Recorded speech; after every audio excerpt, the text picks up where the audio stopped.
एकादशी महात्म्य सप्तदश अध्याय। ओम नारायणं नमस्कृत्यं नरं चैव नरोत्तमं देवीं सरस्वती व्यासं ततो जयमुदीरये। मुखं करोति वाचालं पङ्गुं लङ्घयते गिरिं यत्कृपातं वन्दे परमानन्दो माधवम्। निगमकल्पतरुगलितं फलं सुखमुखादमृतद्रवसंयुक्तं पिबत भागवतं रसमालं मुहुरः रसिका भुवि भावुकाः। युधिष्ठिर उवाच कहन्ति युधिष्ठिर राजा वासुदेवं कुकरी पूजा श्रवणे कृष्ण एकादशी केवण नामरे प्रशंसी। श्रीकृष्ण उवाच कृष्ण कहन्ति नृप शुण पापनाशन पुण्यमान नारद ब्रह्मांक संवाद शुणिले तुटिब विषाद। नारद उवाच नारद पचारन्ते विधि पूर्वे जा कहिचन्ति बुझि। हे भगवान पद्मासन तुम्बर ठारु शुणी मन श्रावण कृष्ण एकादशी नाम कहन्तु ब्रह्मराशि। एथिरे जे विधि जे हेब ए प्रभु मते ता कहिब। ब्रह्मा उवाच नारद मुनि पचारन्ते कहन्ति ब्रह्मा लोकहिते कामिका नामरे श्रावण जे कृष्ण एकादशी जाण।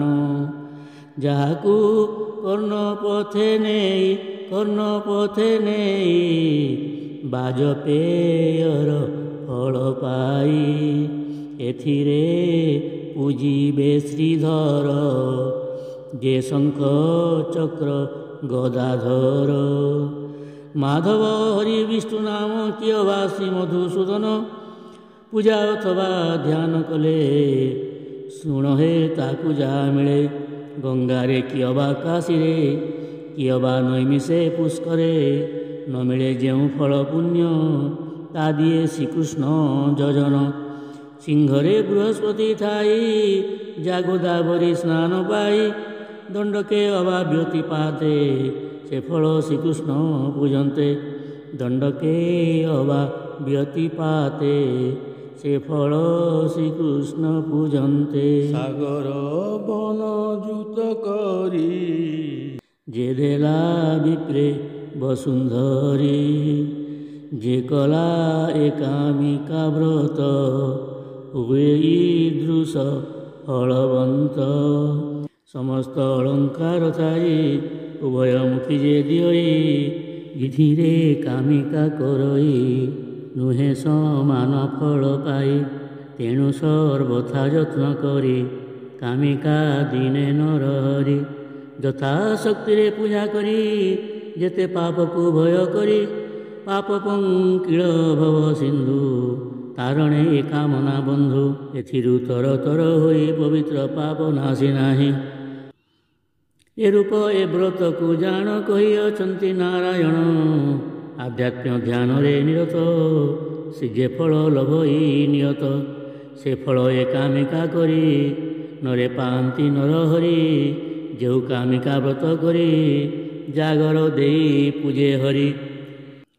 ସେ ରୌଦ୍ର ଯମକୁ ନ ଦେଖେ ନ ରହେ ଦୁର୍ଗତିର ପାଖେ ଯେ କରେ ଏକାଦଶୀ ବ୍ରତ ସେ ନୁହେଁ କୁଜନି ସମ୍ଭୂତ।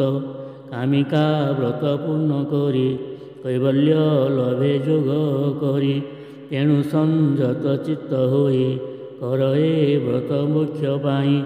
ତୁଳସୀ ପତ୍ରେ ଯେଉଁ ନର ଏଦିନ ପୂଜେ ଦାମୋଦର ପାପରେ ନୁହଁ ସେ ଲିପ୍ତ ପୟରେ ପ୍ରାୟ ପଦ୍ମପତ୍ର।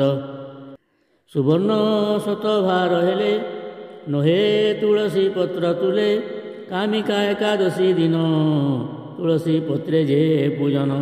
କୃଷ୍ଣର ଯେତେ ପ୍ରୀତି କରେ ନୁହେଁ ସେ ସୁବର୍ଣ୍ଣର ଭାରେ। କାମିକା ଦିନେ ମଞ୍ଜରୀର ଯେତେ ସନ୍ତୋଷ କୃଷ୍ଣଙ୍କର ରୂପାରୁ ଚାରି ଭାଗ ପୂଜି ସେ ପ୍ରୀତି ନହିବ ରଜି ପ୍ରବାଳ ବୈଡୁର୍ଯ୍ୟ ମୌକ୍ତିକ ଏ ରତ୍ନ ଆଦି ଯେ ଅନେକ ଏ ପୂଜା ନ ତ ସହି ହରି କେବଳ ତୁଳସୀ ମଞ୍ଜରୀରେ ଯେହୁ ପୂଜିଲେ ପ୍ରଭୁ ମହାବାହୁ ତାର ଆଜନ୍ମ ପାପ ଜୟ ନିଃଶେଷ ଲଭଇ ନିଶ୍ଚୟ ଯାହାର ଦର୍ଶନ ମଙ୍ଗଳ ନିଖିଳ ଅଘ ସଂଘହର ଯାହାକୁ ଛୁଇଁ ଶୁଦ୍ଧ ହୋଇ ସ୍ତୁତି କରନ୍ତେ ରୋଗ ଯାଇ ଯାହାକୁ ଭକ୍ତି କରି ଜନ ଗଣନା ନ କରଇ ଯମ ଆଦର କଲା ଲୋକଙ୍କର ଯେ ଶୁଦ୍ଧ ବିଧାନେ ତତ୍ପର ଯେ ବିଷ୍ଣୁ ଆଳଏ ରୋପିତ ହୋଇବ ବିଷ୍ଣୁ ପାଦେ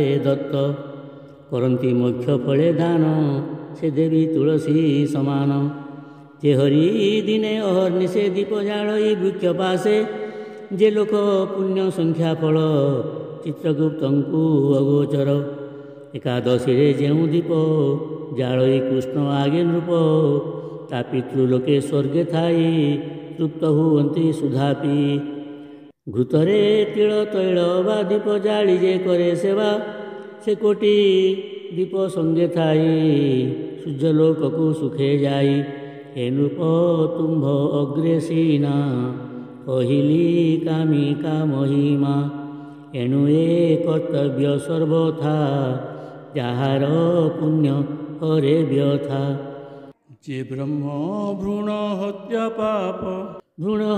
ପାପ ବିନାଶୀ ଏହାର ପ୍ରତାପ ଏ ମହାପୁଣ୍ୟ ଫଳପ୍ରଦା ସ୍ୱର୍ଗରେ ସ୍ଥାନ ଦିଏ ସଦା ଶ୍ରଦ୍ଧାରେ ଯୁକ୍ତ ହୋଇ ନର ଯେ ଶୁଣେ ମାହାତ୍ମ୍ୟ ଏହାର ସେ ସର୍ବ ପାପୁ ମୁକ୍ତ ହୋଇ ବିଷ୍ଣୁ ଲୋକରେ ସ୍ଥାନ ପାଇ ସେ ସର୍ବ ପାପୁ ମୁକ୍ତ ହୋଇ ବିଷ୍ଣୁ ଲୋକରେ ସ୍ଥାନ ପାଇ ଇତି ଶ୍ରୀ ବ୍ରହ୍ମ ବୈବର୍ତେ ଶ୍ରାବଣ କୃଷ୍ଣ କାମିକା ଏକାଦଶୀ ମାହାତ୍ମ୍ୟ ନାମ ସପ୍ତଦଶୋ ଅଧ୍ୟାୟ ହରି ବୋଲ।